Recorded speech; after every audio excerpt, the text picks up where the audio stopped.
Please welcome the members of our next panel discussion. Researcher Arman Dzhragatspanyan, retired professor of psychology and education at USC, Dr. Frank Manis, associate professor of psychology at USC, Dr. Clayton Stephenson, director of the USC Institute of Armenian Studies, Dr. Shushan Karapetian, and clinical director at the UCLA Sims Mann Center for Integrative Oncology, Dr. Valentina Ogaryan.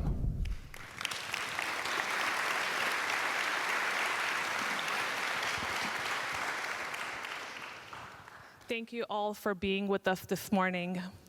I have the esteemed honor of sharing the stage with distinguished colleagues and scholars to discuss our experience and the results of a research study that holds deep meaning to all of us collectively and individually.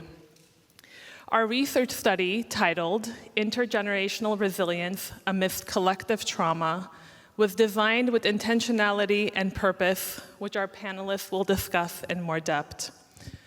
Oftentimes, we use words like trauma frivolously and loosely in social media, in pop culture, maybe with our friends and families informally. We encourage you to be mindful when you use words like trauma to ensure that the weight they carry remains intact. How we use these words can either diminish or elevate the significance of what they mean. With that said, I'm going to review a couple of helpful definitions to give us context to our discussion. Trauma refers to experiences that can cause stressful physiological and psychological responses in individuals after experiencing a series of events or circumstances that are perceived as harmful or life-threatening. These effects are lasting and adverse and can impact an individual's functioning psychologically, spiritually, and physically. Resilience is the process and outcome of overcoming difficult life experiences and doing it with flexibility and adaptation. I like to think of resilience as the ability to bounce back and be able to move forward. With that said, let's get started. I'd like to address my first question to Arman and Dr. Karapetian. Can you tell us what gave birth to this study? Yeah, absolutely. So more broadly speaking, there's very limited research, psychological research using with Armenian participants. So that was a really big motivation for me to start this research and add to the literature. But specifically how this research study got started was, I was actually at an Armenian Students Association meeting and Dr. K was there. And she, at the end of it, she had said, if any of you have a research study, come talk to me and the Institute will provide you with support. So I took her up on that offer and I spoke with her and I had told her about my idea of wanting to study intergenerational trauma and the genocide. And out of the few studies that there are about Armenia, that's what it's about. So she said, she discouraged me and she said, let's instead tackle a gap in the literature. And Dr. K can talk more about that. So we at the Institute of Armenian Studies are focused on contemporary Armenian studies, and I make it a point to always encourage students, especially undergraduate students, to engage with contemporary Armenian studies, whether it's in their political science class, in their psychology class, in their sociology class. They don't have to be Armenian studies majors or doing graduate work in Armenian studies to contribute to Armenian studies literature. And when Arman brought up the idea of intergenerational trauma, some work has been done on the genocide, and we were in the midst of COVID, and I kept noticing how Armenian communities all over the world were responding to COVID, and they were responding by using traumas from the past to frame it. So the population from Armenia was using the Mututsur Tariner, the cold and dark days when the Soviet Union collapsed, as a frame for dealing with the trauma of COVID. Those from Lebanon were using the Lebanese Civil War. Those from Iran were channeling the Iranian Revolution. And so Arman and I started talking about this concept of recycled trauma, how previous former traumas inform the experience of current traumas. And then, of course, before we had a chance to conceptualize it, the 2020 war hit. And it was obvious to us that we now had to shift gears to the war. Thank you, Dr. Karapetian. Arman, can you clearly articulate what were the research questions we asked so that our audience can hear about that?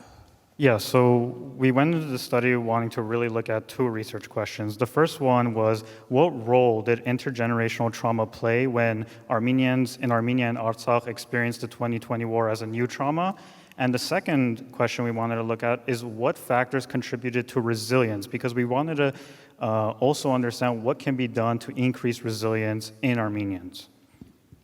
Thank you, Arman, for clearly articulating our research questions. To transition here to a little bit more of a technical question, Dr. Stephenson, I know we were very intentional with regard to methodology and what we wanted to use. Can you tell us a little bit more about what it means to have completed a mixed method study? Yeah, sure. Mixed methods is when you combine quantitative and qualitative research methods. So quantitative methods involves numerical data. This is typically acquired through surveys, in many other ways too, but we use two psychometric instruments. One of them was to measure the level of trauma in our sample, and the other was to measure the resilience in our sample. One of the things that you look at with quantitative data is you look at like the averages, the variability, and the precision of the measurements. And when it comes to quantitative data, it doesn't necessarily tell the whole story. It's just a bunch of numbers that you use to summarize a sample and generalize back to the population. So that's where qualitative data comes in. Qualitative data is achieved through interviews, diaries, sometimes it's field notes. And so we had hours and hours of interviews with our sample. And with that, you can bring out the context. So with our sample specifically, we had a lot of stories and experiences that gave voice to the sample. And in addition to that, you can use this data to be perhaps more creative in disseminating the scientific research. And with our sample, what we found was that even that there was high levels of trauma, and through the surveys it showed that, and also that there was a high level or low level of resilience, but then the qualitative data revealed something much, much different, and that is there were actually really high levels of resilience. And that's the benefit of using a mixed methods design for a study like this.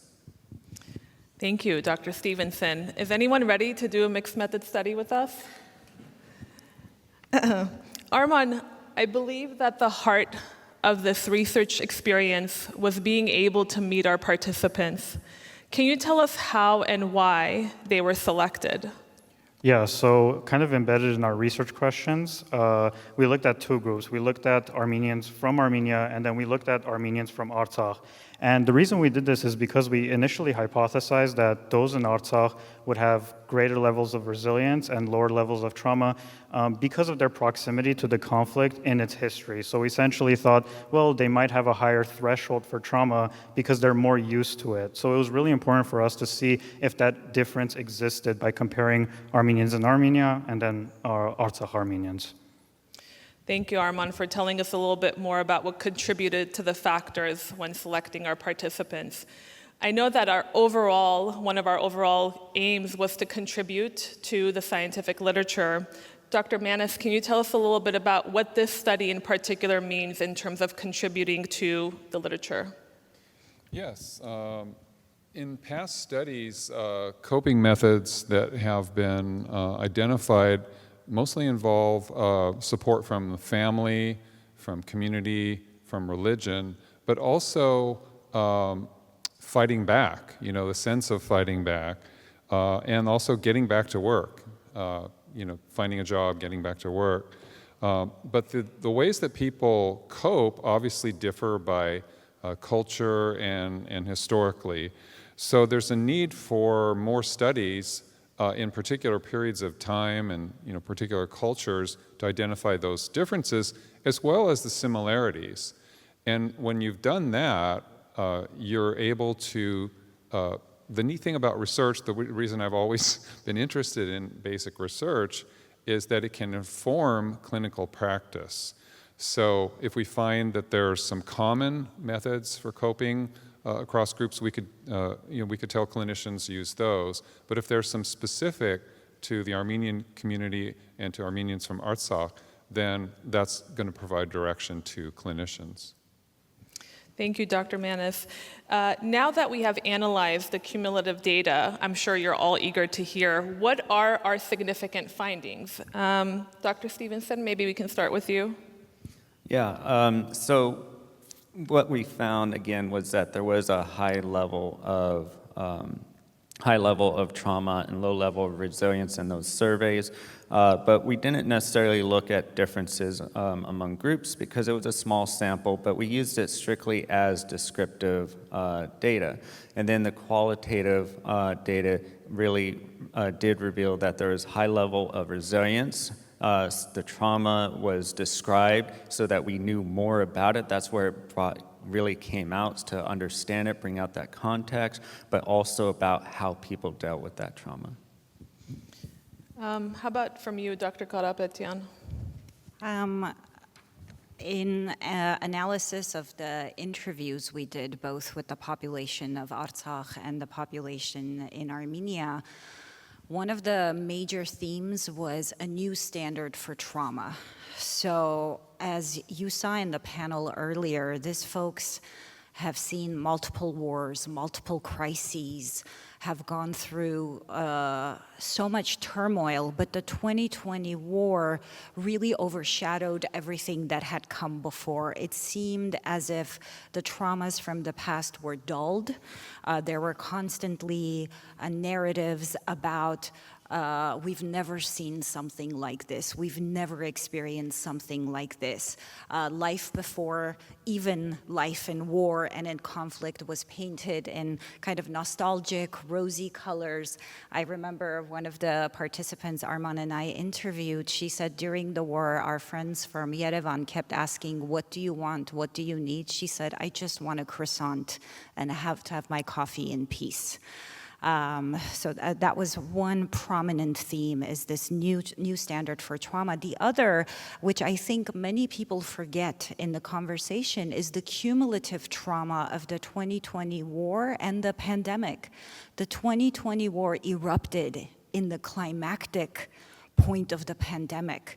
And the reactions to what some participants labeled double trauma were quite varied. For some people, it was insulting to think about this invisible virus when very visible and palpable bombs were destroying their homes and killing their loved ones. But for others, they had elderly parents, relatives in bunkers who were infected with COVID, had pneumonia, and had no access to medical care.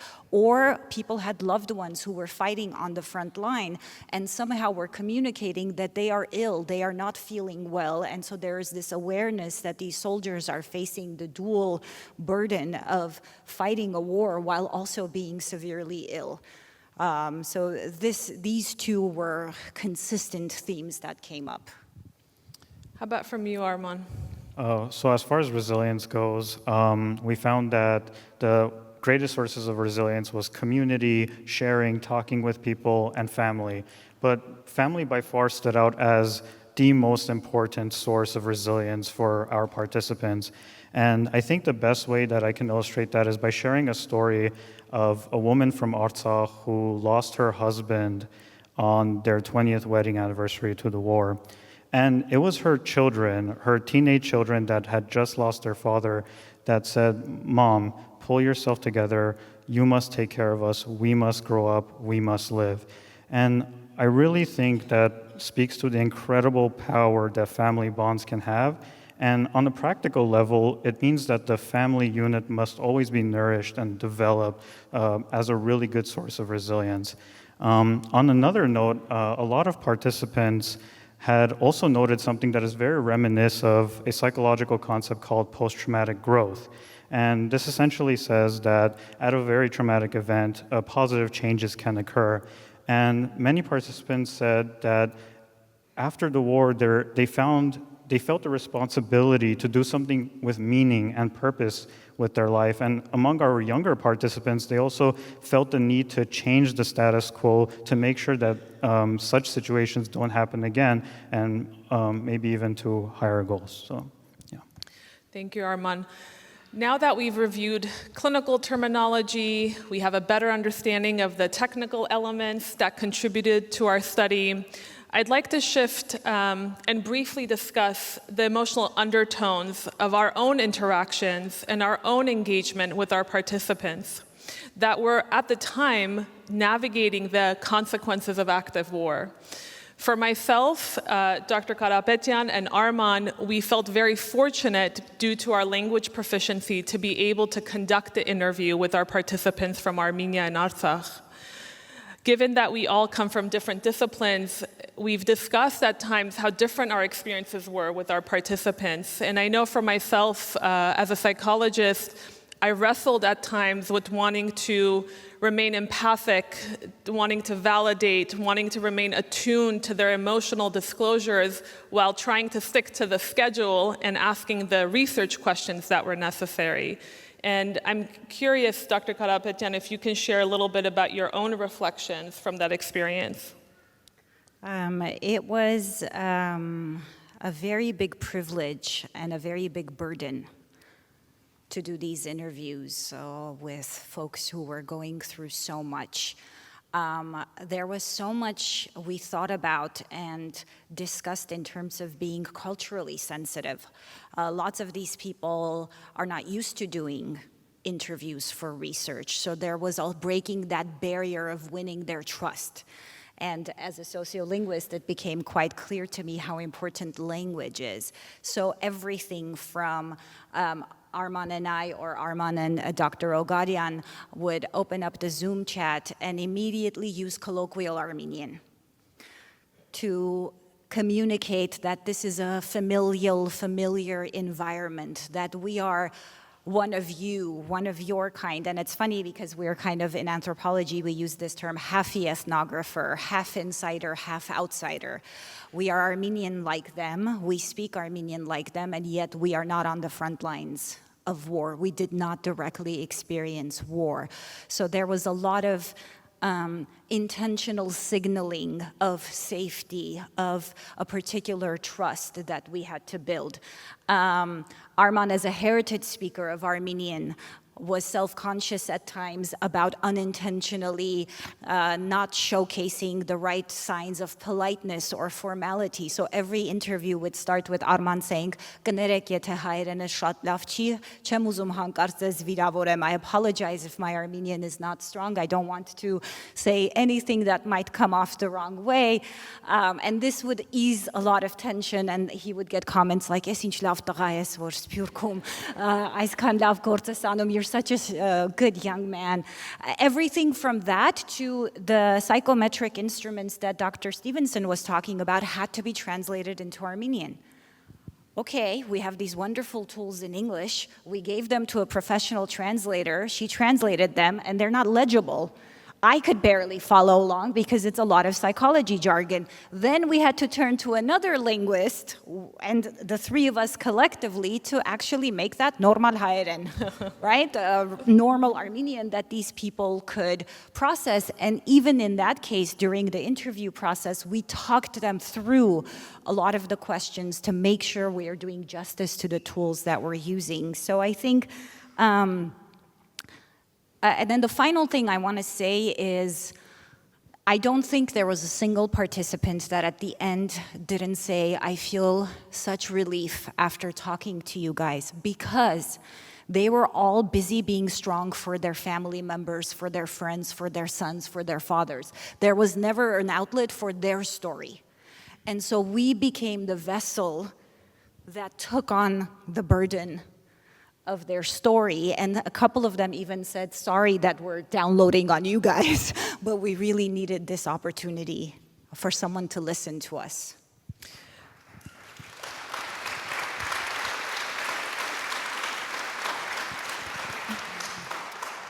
I think that really highlights Oftentimes I'll hear, even in our own community, well, I feel so helpless. What will my talking actually do?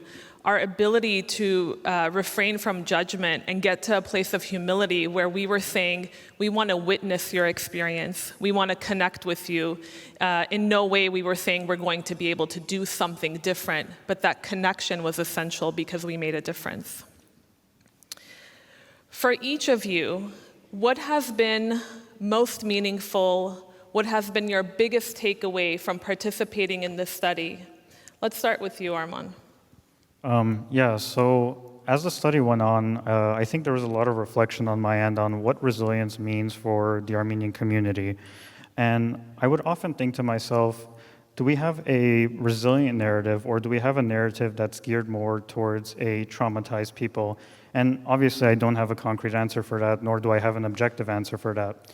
But my personal experience has been that people know Armenians for their traumas. So they might know about the genocide, they might know about the war, and it's really good that they know about these things, that they acknowledge these things. But I often wonder, could we strive for a different narrative, one that says, despite their trauma, despite all the terrible things that have happened to Armenians in history, is it possible that we showcase a narrative that says, Armenians have thrived, they have rebuilt, and they have traditionally kept to national values of independence, culture, language, etc. And I think regarding these things, there's a lot to learn from Artsakhis. Dr. Manis? Well, what I was struck by from reading the interviews, I didn't obviously participate in them, was the sense in which the concept of attachment from my field of developmental psychology applies. And, briefly, attachment theory comes from John Bowlby and Mary Ainsworth, and it basically states that attachment is a developmental construct. It forms between the parent and the child, the caregiver and the child, but it's a two-way street, and children can also care for their parents, so it goes back and forth. The other aspect that's really important is that secure attachment can be a buffer against stress, and when stress increases, the need for attachment increases. And if the child has a secure attachment with a parent and vice versa, that will not eliminate the stress, but kind of moderate it. So, I was really struck by that, and it seems to me that that's one way in which intergenerational resilience can begin to build within the family setting. Dr. Stephenson. So I don't get to apply a lot of the methods that I do to populations such as this. There's such little scientific research in psychology when it comes to populations like Armenians. So it was really great to be able to apply that. A lot of my training has been in various methods, and especially with mixed and qualitative methods, you can really provide a voice and empower people because you can be creative with the data but still remain scientific so that it can get published in a scientific peer-reviewed journal. Dr. Karapetian? In addition to being the repositories for these stories, there was a parallel story unfolding, which was the story of this team and of the bonds between this team. And I think the intergenerational and interdisciplinary makeup of this team is quite unique. One young man, as an undergraduate student, decided that he wanted to do this research, and a series of senior scholars all invested in him. And that's not common. For those of you who are in academia, you know that that's not common. But what's so beautiful is that we filled in each other's gaps. So we have two psychologists, we have an Armenian studies scholar, we have a clinical psychologist. I mean, by God, we even crossed the UCLA-USC boundaries. And we created a team that even transcends those stereotypes. I think that aspect is something I take away with me, the importance of mentorship, of betting on young people, and of acknowledging that they have something to contribute. The amount of work, coordination, organization that Arman has done for this project to make it happen, to recruit participants, to make sure all of our calendars align so that all of us can meet, is something that's very, very important for me. And I think on a final note, doing research that is culturally sensitive and culturally nuanced is such a privilege because, as Dr. Stephenson and Dr. Manis pointed out, particularly in the scientific literature, it's often quantitative data where you're just looking at numbers and statistics. And for us to get to have this narrative aspect, to get to tell particular stories that otherwise wouldn't have been heard, I think was a major privilege. It's truly been a privilege for myself to be with this group of scholars. I want to thank you all for this lively discussion, to our panelists, to our audience. Armenian voices are often missing and illegible from the literature. We hope that you will feel inspired by the voices that have inspired us through our interviews, and that you too will feel determined to contribute to platforms that can amplify Armenian voices. Our research study ends in an unconventional way. It ends creatively and uniquely in the form of poetry, taken verbatim from our participant interviews. Every word, every phrase you are about to hear was originally spoken by one of our participants. Այդ անհոգ տարիները իմ կյանքի բարձրակետում, այն լուսավոր օրերը ավելի տաք լինեին, մենք էլ նորմալ կյանքով ապրում էինք. The worryless years, at the apex of my life, those bright days, a little warmer, we had a good life. They left only after a bomb was dropped on their house. Everything fell apart, happiness is gone, now it's sort of dreamy, living an unreal life. Դուրս են եկել այն ժամանակ, երբ արդեն իրենց տուն ռումբ է ընկել. Many bleeding boys, wounded soldiers in dire condition. I lost a husband, brother, uncle, brother-in-law, childhood friend. They left only after a bomb was dropped on their house. Ես կորցրել եմ ամուսին, եղբայր, հոր եղբայր, աներձակ, մանկության ընկեր։ Դուրս են եկել այն ժամանակ, երբ արդեն իրենց տուն ռումբ է ընկել։